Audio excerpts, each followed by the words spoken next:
গৌরাঙ্গুলা, এটা কি গ্রাম? ইসলামী যুব সমাজের উদ্যোগে 20তম বার্ষিক ওয়াজ ও দোয়ার মাহফিল। আজকের এই প্রোগ্রামটা হচ্ছে গৌরাঙ্গুলা মধ্যপাড়া কবরস্থান মাঠ প্রাঙ্গণে। কবরস্থান কোন দিকে? আল্লাহুম্মা নাওয়ির মাকআদাহুম ওয়াজআলিল ফিরদাউসা মাসওয়াহুম। আমরা পড়ি আমিন। আজকের প্রোগ্রামের সভাপতি জনাব আল মামুন ভুইয়া, চেয়ারম্যান 10 নং বাইক ইউনিয়ন আসছে। মাশাআল্লাহ মাশাআল্লাহ। প্রধান অতিথি অ্যাডভোকেট রাশেদুল কাউসার ভুইয়া, জীবন সংক্ষেপে জীবন না, চেয়ারম্যান উপজেলা পরিষদ কসবা বিবাড়িয়া। একটু আগে আলোচনা করলেন, সুন্দর কথা বলেছেন। আমার আগে তেলাওয়াত করছিলেন হাফেজ কারি মাওলানা সাইদুল ইসলাম আসাদ ভাই, সুন্দর তেলাওয়াত করেন। মালয়েশিয়াতে একটা প্রোগ্রামে আমি ঈদের সালাত পড়িয়েছিলাম, ওখানে আমার আগে তেলাওয়াত করেছিলেন। দরাজ গলা, আজকে শুনছেন এরকম তেলাওয়াত? সুন্দর না অনেক? আলহামদুলিল্লাহ। তো চেয়ারম্যান সাহেবের কথা খুব ভালো লাগলো যে ওনারা ইসলামের পক্ষে কাজ করতে চায়। গত কয়েকদিন ধরে কিছু প্রোগ্রামে আমি জয়েন করছি, আপনারা জানেন আমি মালয়েশিয়াতে ছিলাম, এসে এই প্রোগ্রামগুলোতে জয়েন করছি। আবার কিছু প্রোগ্রামে অংশগ্রহণ করার সুযোগ আমার হয়নি। তো যখন প্রোগ্রামে অংশগ্রহণের সুযোগ হয় না, তখন লোকজন মনে করে এটা পুলিশ বন্ধ করে দিছে, প্রশাসন বন্ধ করে দিছে। আসলে বাস্তবতাটা তা নয়। গতকাল আমার প্রোগ্রাম ছিল কোন এলাকায়? দেবিদ্বারে। অনেক মিডিয়ার ভাইয়েরা আসছে, অনেক শ্রোতারা আসছে, আমিও গিয়েছি, বাট ওখানে উঠতে পারিনি। তো দেবিদ্বার থানার ওসি আমার সাথে ছিল, দীর্ঘ সময় আধা ঘন্টার কথা বললাম। উনি বলে, হুজুর আমি তো আপনার ভক্ত। তো আপনি আমার ভক্ত হইলে আমি স্টেজে যাব না কেন? আপনি নিয়ে চলেন আমারে। হুজুর আমার মাফ করবেন। তারপর আমার প্রথম মাহফিল ছিল লাকসামে। লাকসাম থানার ওসির সাথেও কানেক্টিং করে কথা বলানো হলো। তো ঘটনা হয়েছে, ওনারা মাহফিল বন্ধ করে না, ওনারা আমাদের ভক্ত। গতকাল কয়েকজন এসআই ছিল আর দেবিদ্বার থানার ওসি ছিল। তারা বলতেছে, হুজুর আসার আগে আমরা গাড়িতে আপনার ওয়াজ শুনতে শুনতে আসতেছিলাম। এখন ইউটিউবে ওয়াজ শোনা সহজ। বলে, হুজুর আমরা আপনাকে শুনি। আমি বললাম, এটা আমার সৌভাগ্য যে আমাকে আপনারা শুনেন। তো পুলিশ প্রশাসন, পুলিশ আসলে জনগণের বন্ধু।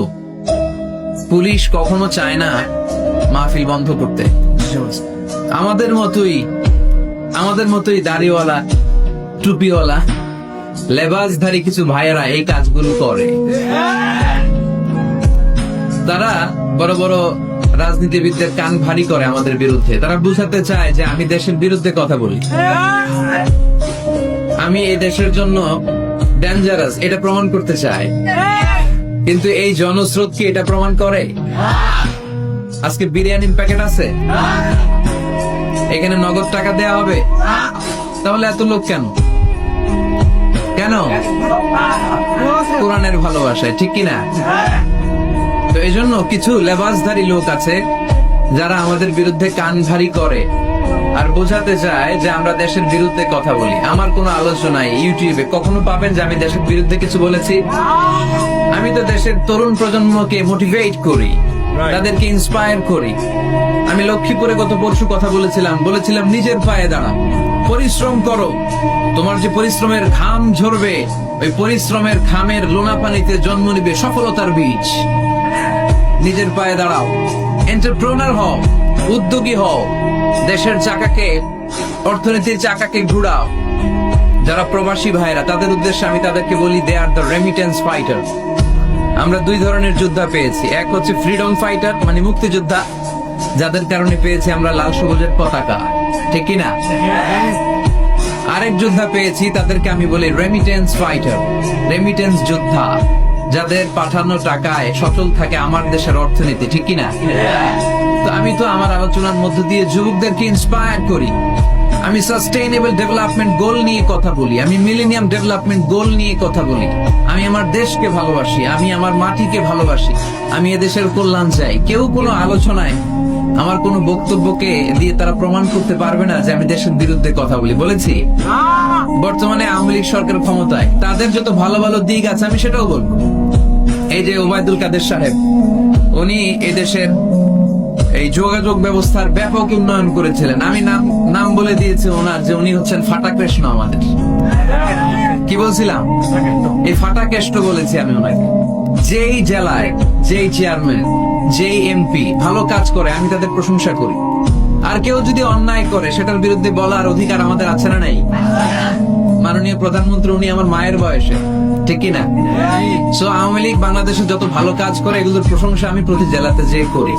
কিছু ইনকনসিস্টেন্সি অসঙ্গতি যদি থেকে থাকে সেগুলোর ব্যাপারে বলাও আমাদের দায়িত্ব, কিন্তু দেশের বিরুদ্ধে আমরা কখনো কথা বলি না, কারণ আমরা প্রত্যেকে বাংলাদেশ। আমি বাংলাদেশ, তুমি বাংলাদেশ, আমরা বাংলাদেশ, ঠিক কিনা?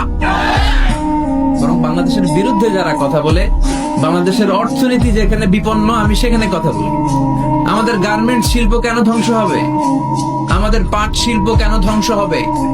এই যে আমরা চিংড়ি রপ্তানি করছি, চিংড়ির ভিতরে পাথর ঢুকাইয়া সুইজারল্যান্ডে পাঠাই, ওইখানে অডিট কমিটি পাইছে বাংলাদেশ থেকে আসা চিংড়ির ভিতরে পাথর, এরা চুক্তি ক্যান্সেল করে দিয়েছে। আমরা এগুলোর বিরুদ্ধে কথা বলি। আমরা চাই না বাংলাদেশের ইমেজ বাইরে নষ্ট হোক। শুধু দেশেই আমি এভাবে কথা বলি, আমি পৃথিবীর অনেক জায়গায় কথা বলি, সেখানে এরকম হাজার হাজার প্রবাসী বাংলাদেশি ভাইরা আমাদের সামনে বসে কথা শুনে। আমি সব সময় বলি এমন কোন কাজ করা যাবে না যেটাতে আমাদের লাল সবুজের পতাকার অপমান হয়।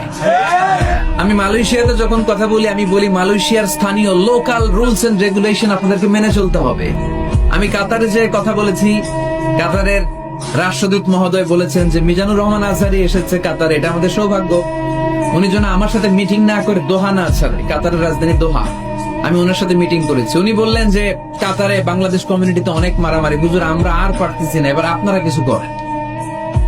অর্থাৎ আপনি